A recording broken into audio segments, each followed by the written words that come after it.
বিএনপির নাম ভাঙিয়ে চাঁদাবাজি করতে এসে ধরিয়ে দিন পুলিশে, মির্জা ফখরুল। আমরা দীর্ঘ 15-16 বছর লড়াই করেছি, তাই না? হাসিনার বিরুদ্ধে লড়াই করেছি তো। আপনাদের এখানে খুব কম লোক আছে যার বিরুদ্ধে মামলা হয় নাই, হয়েছে না? কোর্টে যেতে হয়েছে, এখানে মারা গেছে লোকে, এখানে আপনারা মামলায় কোর্টে যেতে অস্থির হয়ে গেছেন, সেই অবস্থার অবসান হয়েছে, তাই না? কিন্তু এই অবসানটা, এই সময়টাকে আমাদের ধরে রাখতে হবে।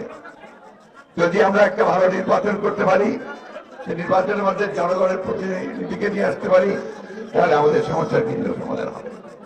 বন্ধুগণ, আরেকটা কথা আমাদের মনে রাখতে হবে যে আজকে এই বিজয়কে, ছাত্র জনতার যে বিজয়, সেই বিজয়কে নস্যাৎ করার জন্য একটা মহল কাজ করছে অত্যন্ত সচেতন ভাবে। আমাদের মধ্যে আবার বিভেদ সৃষ্টি করার চেষ্টা করছে। আমাদের কিছু কিছু লোকের নামে বিভিন্ন রকম কথা বলে পত্র পত্রিকায় বিএনপির ভাবমূর্তি নষ্ট করার চেষ্টা করছে। এইখান থেকে সবাই বিরত থাকবেন।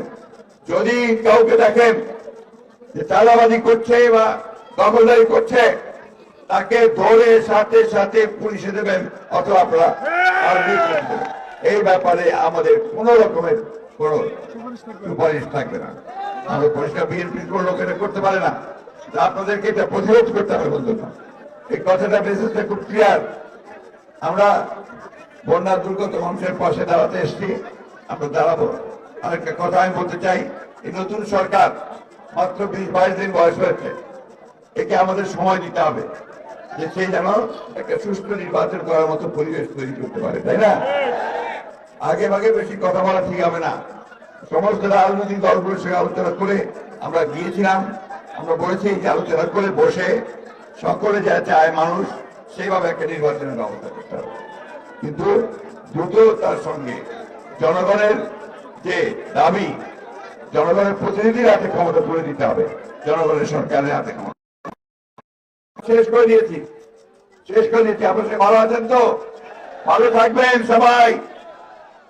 আর আমাদের তারেক রহমান সাহেবের হাতকে শক্তিশালী করবেন।